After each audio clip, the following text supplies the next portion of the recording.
Hope, an analysis of a painting by G.F. Watts, by G.K. Chesterton. If the ordinary spectator at the art galleries finds himself, let us say, opposite a picture of a dancing flower-crowned figure in a rose-colored robe, he feels a definite curiosity to know the title, looks it up in the catalog, and finds that it is called, let us say, Hope. He is immediately satisfied, as he would have been if the title had run Portrait of a Lady Warwick or View of Kilchurn Castle. It represents a certain definite thing, the word hope. But what does the word hope represent? It represents only a broken, instantaneously glimpse of something that is immeasurably older and wilder than language, that is immeasurably older and wilder than man, a mystery to saints and a reality to wolves.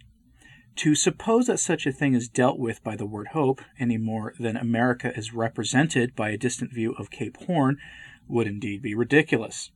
It is not merely true that the word itself is, like any other word, arbitrary, that it might as well be pig or parasol, but it is true that the philosophical meaning of the word, and the conscious mind of man, is merely a part of something immeasurably larger in the unconscious mind, that the gutsy light of language only falls for a moment on a fragment, and that obviously a semi-detached, unfinished fragment of a certain definite pattern on the dark tapestries of reality. It is vain, and worse than vain, to declaim against the allegoric, for the very word hope is an allegory, and the very word allegory is an allegory. Now, let us suppose that instead of coming before the hypothetical picture of hope in conventional flowers and conventional peak robes, the spectator came before another picture. Suppose that he found himself in the presence of a dim canvas with a bowed and stricken and secretive figure cowering over a broken lyre in the twilight. What would he think? His first thought, of course, would be that the picture was called Despair. His second, when he discovered his error in the catalogue, that it had been entered under the wrong number. His third, that the painter was mad. But if we imagine that he overcame these preliminary feelings, and that as he stared at that strange twilight picture, a dim and powerful sense of meaning began to grow upon him, what would he see? He would see something for which there is neither speech nor language, which has been too vast for any eye to see, and too secret for any religion to utter, even as an esoteric doctrine. Standing before that picture, he finds himself in the presence of a great truth. He perceives that there is something in man which is always apparent on the eve of disappearing, but never disappears, an assurance which is always apparently saying farewell, and yet illimitably lingers. He may silence himself or become prime minister. It matters nothing. The man is over. And now for the second part, The Outraged and Insulted Optimist, by G.K. Chesterton. The present importance of the Book of Job cannot be expressed adequately, even by saying that it is the most interesting of ancient books. We almost may say of the Book of Job that it is the most interesting of modern books. In truth, of course, neither of the two phrases covers the matter, because fundamental human religion and fundamental human irreligion are both at once old and new. Philosophy is either eternal or it is not philosophy. The modern habit of saying, "This is my opinion, but I may be wrong," is entirely irrational. If I say that it may be wrong, I say that it is not my opinion. The modern habit of saying, "Every man has a different philosophy. This is my philosophy, and it suits me," the habit of saying this is mere weak-mindedness. A cosmic philosophy is not constructed to fit a man. A cosmic philosophy is constructed to fit a cosmos. A man can no more possess a private religion than he can possess a private sun and moon. The first of the intellectual beauties of the Book of Job is that it is all concerned with this desire to know the actuality, the desire to know what is, and not merely what seems. If moderns were writing the book, we should probably find that Job and his comforters go on quite well together, by the simple operation of referring their differences to what is called the temperament, saying that the comforters were by nature optimists, and Job by nature a pessimist. And they would be quite comfortable, as people can often be for some time at least, by agreeing to say what is obviously untrue. For if the word pessimist means anything at all, then emphatically Job is not a pessimist. His case alone is sufficient to refute the modern absurdity of referring everything to physical temperament.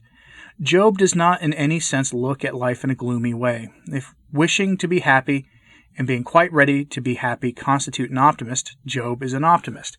He is a perplexed optimist. He is an exasperated optimist. He is an outraged and insulted optimist.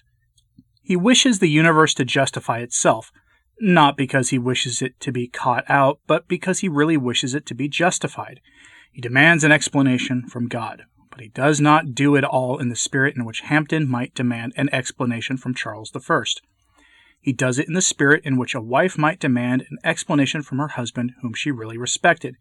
He remonstrates with his Maker because he is proud of his Maker. He even speaks of the Almighty as his enemy, but he never doubts, at the back of his mind, that his enemy has some kind of a case which he does not understand.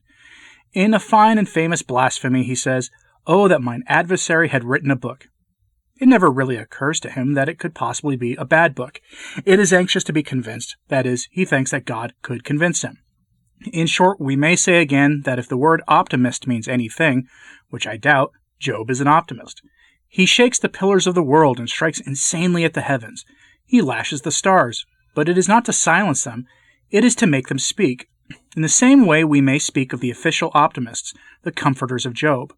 Again, if the word pessimist means anything, which I doubt, the comforters of Job may be called pessimists rather than optimists. All that they really believe is not that God is good, but that God is so strong that it is much more judicious to call him good. It would be the exaggeration of censure to call them evolutionists, but they have something of the vital error of the evolutionary optimist.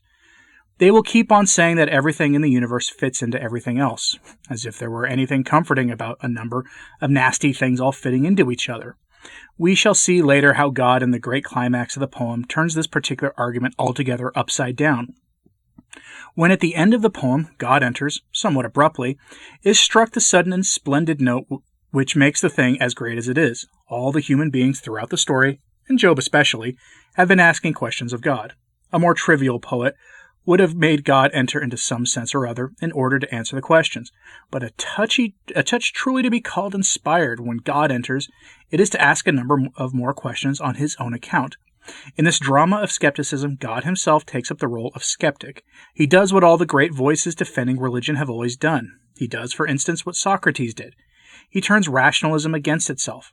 He seems to say that if it comes to asking questions, he can ask some questions which will fling down and flatten out all the conceivable human questioners. The poet, by an exquisite intuition, has made God ironically accept a kind of controversial equality with his accusers. He is willing to regard it as if it were a fair intellectual duel. "Gird up now thy loins like a man, for I will demand of thee, and answer thou me." The everlasting adopts an enormous and sardonic humility. He is quite willing to be prosecuted. He only asks for the right which every prosecuted person possesses. He asks to be allowed to cross-examine the witness for the prosecution, and he carries yet further the correctness of the legal parallel.